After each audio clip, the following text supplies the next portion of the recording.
Olá, povo de Deus, segunda-feira, 24 de julho de 2023, 16ª semana do tempo comum. A nossa reflexão de hoje é a partir de Êxodo 14, de 5 a 18, Mateus 12, 38 e 42. Naqueles dias foi anunciado ao rei dos egípcios que o povo tinha fugido. Então mudaram-se contra ele os sentimentos do faraó e dos seus servos, os quais disseram: que fazemos? Como deixamos Israel escapar, privando-nos assim dos seus serviços? O faraó mandou atrelar o seu carro e levou consigo seu povo. Tomou 600 carros escolhidos e todos os carros do Egito, com os respectivos escudeiros.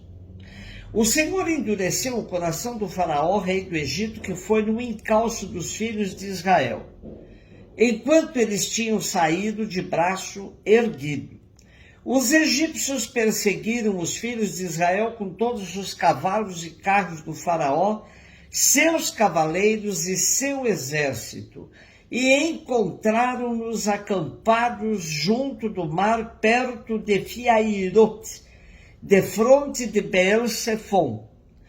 Como o faraó se aproximasse, levantando os olhos, os filhos de Israel viram os egípcios às suas costas. Aterrorizados, eles clamaram ao Senhor e disseram a Moisés: foi por não haver sepulturas no Egito que tu nos trouxeste para morrer no deserto? De que nos valeu ter sido tirados do Egito? Não era isso que te dizíamos lá? Deixa-nos em paz servir os egípcios? Porque era muito melhor servir aos egípcios do que morrer no deserto. Moisés disse ao povo: não temais. Permanecei firmes e vereis o que o Senhor fará hoje para vos salvar. Os egípcios que hoje estáis vendo, nunca mais tornareis a ver. O Senhor combaterá por vós e vós ficai tranquilos. O Senhor disse a Moisés: por que clamas a mim por socorro? Dize aos filhos de Israel que se ponham em marcha. Quanto a ti, ergue a vara, estende o braço sobre o mar e divide-o, para que os filhos de Israel caminhem em seco pelo meio do mar. De minha parte endurecerei o coração dos egípcios, para que sigam atrás deles, e eu serei glorificado às custas do faraó e de todo o seu exército, dos seus carros e cavaleiros. E os egípcios saberão que eu sou o Senhor, quando eu for glorificado às custas do faraó, dos seus carros e cavaleiros. Continuamos nossa reflexão sobre o livro do Êxodo e hoje temos a passagem do Mar Vermelho como seu ponto alto. O esquema que é preciso memorizar é este: Deus viu a opressão do seu povo, escutou os seus gritos e decidiu descer para libertá-los. De um lado, empoderava Moisés e seus mais próximos para que empreendessem a saída do Egito. E de outro, endurecia o coração do faraó para deixar claro que a libertação era obra sua. A memória desta narrativa será sempre fundamental para garantir a identidade do povo de Deus. De geração a geração será repetida como um bordão, para que o povo ame sempre a liberdade e evite voltar à escravidão. Por isto, este evento é proclamado no credo, dizendo: Deus tirou o seu povo do Egito. É celebrado na festa da Páscoa e é historiografado neste segundo livro da Bíblia. Na verdade, não temos apenas uma narrativa desta saída da escravidão à liberdade. Aqui aparece Faraó arrependido de ter deixado os israelitas saírem do Egito, pois ficara sem a mão de obra barata, escrava. Daí sua rápida decisão de os perseguir com um numeroso exército. O terror do povo ao ver-se perseguido pelo faraó e o medo de cair nas suas mãos suscita murmurações contra Moisés. Esquecendo a servidão, Israel idealiza o tempo vivido no Egito e deseja regressar e servir o faraó.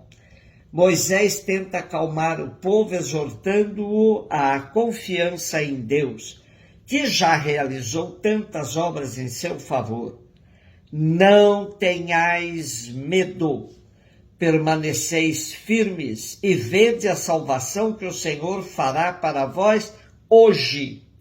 Finalmente Deus entra em ação, manda Moisés levantar a vara e estender a mão sobre o mar que se abre em dois, e permite ao povo passá-lo a pé enxuto. A frase decisiva é dita por Javé a Moisés: diga ao povo que avance. Quantas vezes diante dos desafios precisaremos ouvir isso outra vez? Levante a cabeça e avance. Mateus 12, de 38 a 42. Alguns mestres da lei e fariseus disseram a Jesus: Mestre, queremos ver um sinal realizado por ti. Jesus respondeu-lhes: uma geração má e adúltera busca um sinal, mas nenhum sinal lhe será dado, a não ser o sinal do profeta Jonas. Com efeito, assim como Jonas esteve 3 dias e 3 noites no ventre da baleia, assim também o Filho do Homem estará 3 dias e 3 noites no seio da terra.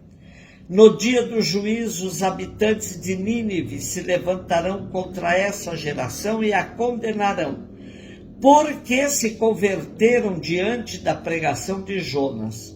E aqui está quem é maior do que Jonas. No dia do juízo, a rainha do sul se levantará contra esta geração e a condenará, porque veio dos confins da terra para ouvir a sabedoria de Salomão.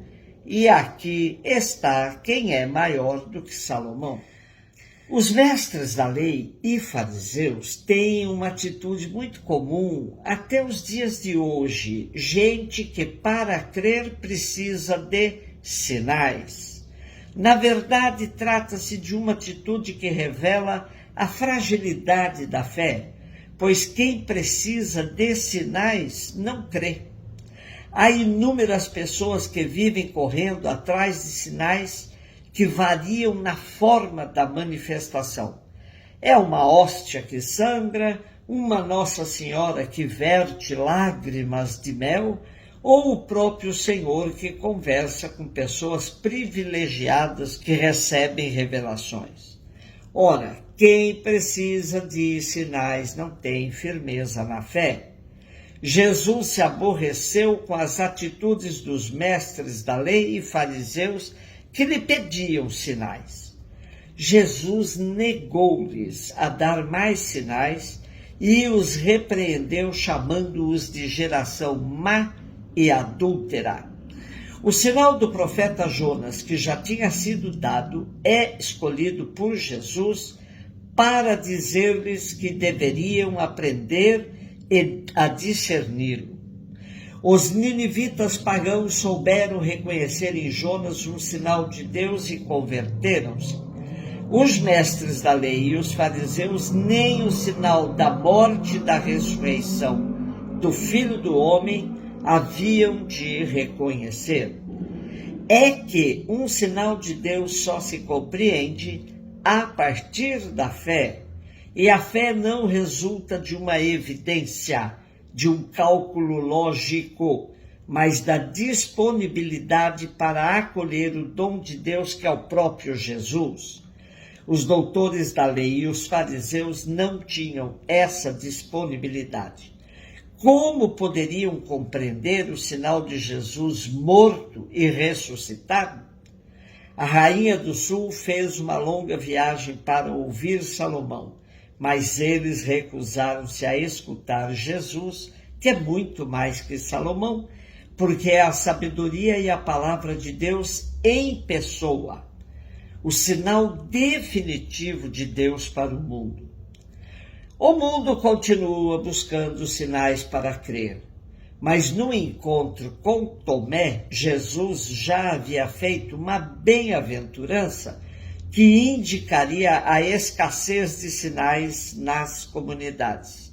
Dizia Jesus que seria bem-aventurados que crescem nele mesmo sem o ver.